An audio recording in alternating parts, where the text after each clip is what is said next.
I stared Josiah down as the stakes that the tent rope is tied to trembled with the quaking of cannon fire. The tent can hardly be called one. It's nothing more than a cotton roof meant to cover the many boxes therein. "Where is Alexander West? I know you helped him escape," I demand. The man's eyebrows and the crease on his forehead are consistent with someone who is permanently scowling, but what unnerves me is that he still hasn't stopped smiling. It's almost like he wants to be angry at me, but finds the situation too humorous to allow it to overtake him. With my vision clouded, crimson from the step, the soft light of his lantern gives him a monstrous, otherworldly look. The other conscripts hurriedly back away from us, each with various looted items in their arms, eyes wide in terror at the sight of me. "Alexander West. Who the hell is that?" he replies, sarcasm dripping from each word. Abraham will be moments away. Surely he felt the interloper in the meridian as I did. Surely my brother will come so we can fight together. The thought has barely passed through my mind before the man begins the fight by hurling the lantern directly at my face. The light is blinding, and I duck into the darkness. He knows the limitations of paragons too well, clearly taking advantage of my already blurred vision. A dangerous opponent. Then, my eyes are still adjusting when he catches me off guard with a punch to the jaw. I'm filled with a burst of pressure that builds and causes my eyes and nose to water. I fumble forward and throw an awkward punch that glances off his shoulder. His massive, rough hands grab me by the back of my head, and the pressure in my cranium doubles. He slams my head downward, face first, into a nearby wooden crate, and I feel the wood splinter around my cheeks and ears as it breaks. Mercifully, the crate is full of some kind of fabric. Otherwise, I could have been knocked unconscious. I groan. He hasn't let go of my head, and my whole scalp aches. "Moses! Simeon! Get to the rendezvous! I'll take care of this black-handed bitch!" My opponent barks, and despite the battle occurring in the background, I can hear the conscripts' feet patter across the slick mud as they scramble to escape. My scalp screams at me as he tightens his grip and picks me up by my hair, ready to smash my face back into the broken crate. When he has my head at its zenith, I manage to surprise him with an elbow to the gut. He finally lets go of my head, and an audible gasp escapes him. I manage a step back as both his arms swing inward to protect his core. I put all of my power into a kick that connects with his sternum. It feels so satisfying to connect that way, and my strike throws him backwards into a pile of replica rifles which clatter to the ground. Should I use the step again? I don't care about the effects it could have on my vision. By now, everything appears to be bathed in red. Whether that is from the meridian or the blood that leaks from a gash on my forehead, I cannot tell. I decide to press the attack and manage to draw my saber as I take 3 big steps toward my prone target. But he's ready for me, and bats the saber aside with a non-functioning wooden rifle. Neither of us says a word as we engage in the dance of death. I slice and slash. He dodges and deflects. He thrusts, and I launch myself backward. 5 sets. 10. Nothing breaks his concentration. We play like fencers, probing each other for weaknesses and finding very little. Each of us is waiting for the other to make a mistake, but I know I have the ace. Soon he'll be outnumbered. There's no way Abraham hasn't felt this fight. Where is he?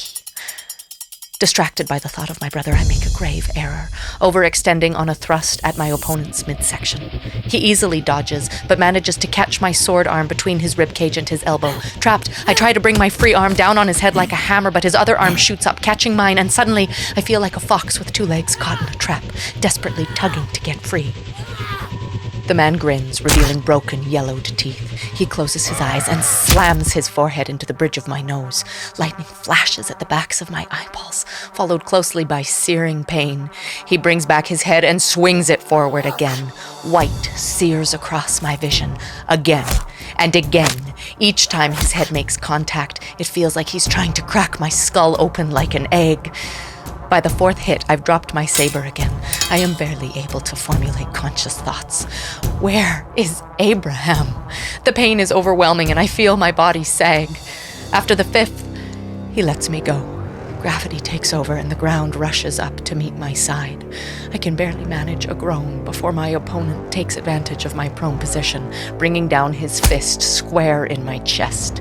I skid back through the mud and into a crate. Blood finds its way into my throat and I cough it out.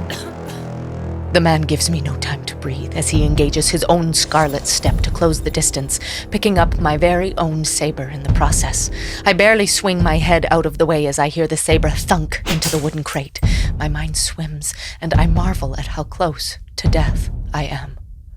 But his misfortunate miss is my opportunity. As he struggles to free the saber from the wood pallet, I see an opening to once again swing my fist into his gut.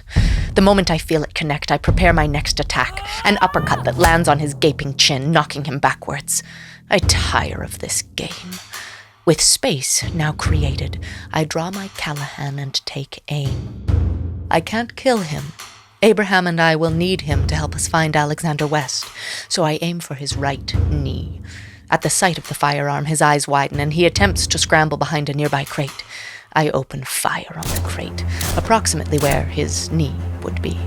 2 more shots rip the wood apart in quick succession. I pause then, only for a moment, only to verify whether or not I've hit him, when something I'm not expecting happens. Without warning, the entire crate is suddenly spinning toward me. Stunned by the show of brute strength, I fail to react quick enough, and the spinning mass hits, sending me backward. The crate deflects off of me and then hits the floor, breaking apart entirely. I stumble back, and my heel catches on a piece of broken wood. I'm falling again. He's on top of me in an instant, with his hands around my throat. My vision glows pure crimson. No, I'm going to die. Abraham, where are you? My assailant looks me in the eyes while he chokes the life out of me. No part of me doubts that he enjoys this immensely, grinning and drooling as he is. Although he has my right arm pinned with one of his knees, my left arm remains free, but it's like a pointless extension of my body, flailing around like the mindless tentacles of an octopus. It slaps at him, at his hands, at his face. He grunts and squeezes harder. My eyes roll back in my head. The crimson gives way to blackness, and I start to fade. A desperate, last idea enters my mind. With my left hand, I feel around in the darkness for the man's face. When I find what I'm looking for, I grab the hair on the back of his head with 4 fingers to steady my thumb. I position it so that it hovers over his eye socket, and I push with enough force to decimate an apple. I hear a soft pop, feeling his eyeball squish.